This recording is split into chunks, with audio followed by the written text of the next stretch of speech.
I sense.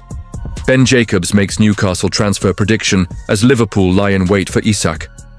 The closing stages of any transfer window are often defined by tension, brinkmanship, and sudden turns that rewrite the market narrative in the sea.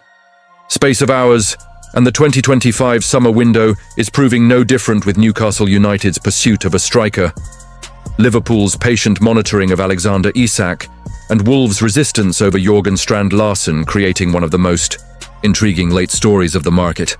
Journalist Ben Jacobs has provided fresh insight into the saga, suggesting that Newcastle may attempt one final move in their striker search before deadline day, and that decision could determine whether Liverpool are able to secure their top attacking target in Swedish forward Isak.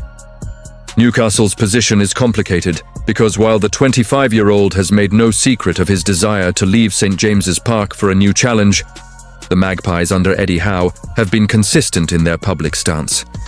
They will not sanction his departure until and unless they have reinforced their attacking department, a policy that has so far blocked Liverpool's hopes of fast progress. Howe's side have already endured a frustrating summer when it comes to forwards, with high-profile pursuits of Liam Delap, João Pedro, Hugo Ekitike, and Benjamin Sesko ending in failure, while Brentford rejected multiple approaches for Yoane Wissa, despite Newcastle's willingness to bid aggressively.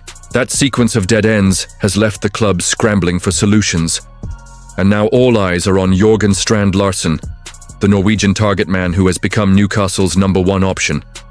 The Magpies have already seen offers of 50 millimeters and 55 mils, turned down by Wolves. Yet reports from Sky Sports claim a third bid in the region of 60 meters could be lodged as the Geordie club test Wolves' resolve. Jacobs, speaking to Steve Wraith on NUFC Matters, made clear how pivotal this situation is and how fraught with uncertainty Newcastle's strategy has become. He said he senses Newcastle may attempt one last push for Larsen, but doubted Wolves' willingness to do business, especially this late in the window. According to Jacobs, when Newcastle lodged back-to-back bids, the club believed talks were positive, yet sources close to Wolves consistently insisted Larsen was not for sale at any price, underlining the conflicting narratives around the negotiations. Jacobs suggested the next 24 hours could decide everything. If Newcastle return with a 60 minutes offer, it will be because they genuinely feel Wolves could cave, but if no bid is placed, then it may signal Newcastle's acceptance that the pursuit is over and time must be redirected toward other targets. From Liverpool's perspective, the outcome of this Larsen chase is vital. Their long-standing admiration for Alexander Isak has been no secret, and with the striker eager to test himself at Anfield, the main obstacle remains Newcastle's refusal to sell without a replacement lined up. If Larsen were to arrive at St James's Park, the path for Isak to depart might finally be cleared. But until that moment, Liverpool are left waiting, watching, and hoping that the dominoes fall in their favour. The transfer market often requires a chain reaction, and this saga is no different.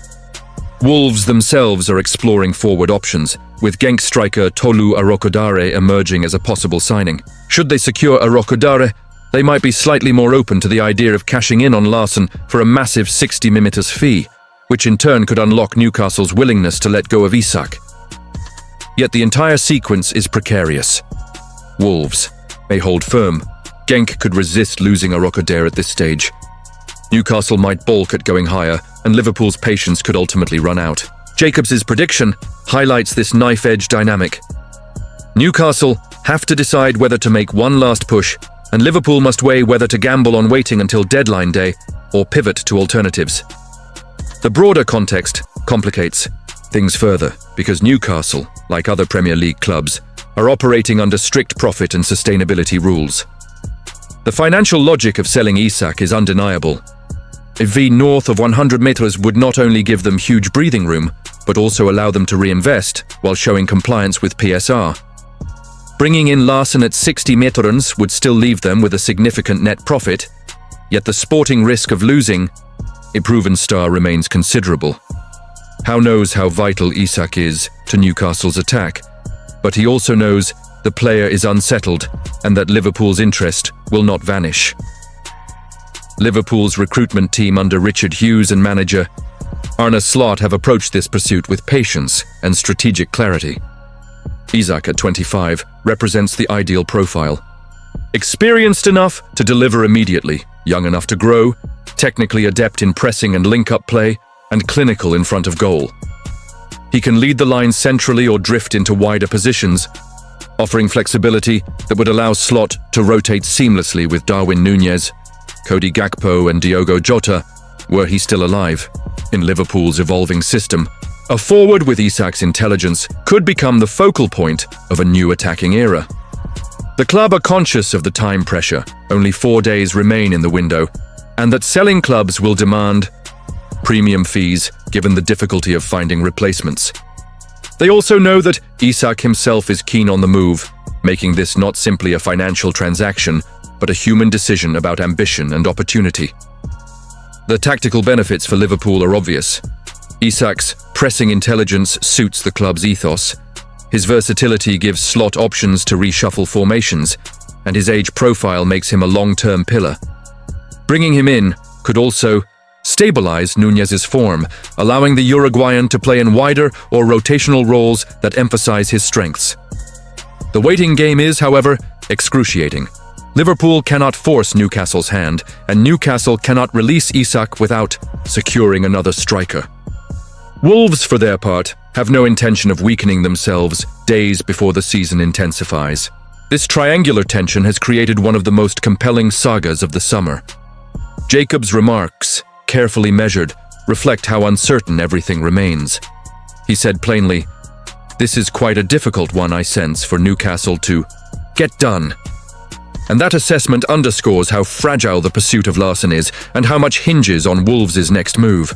If Wolves refuse, Newcastle face the nightmare of keeping an unsettled Isak without reinforcement.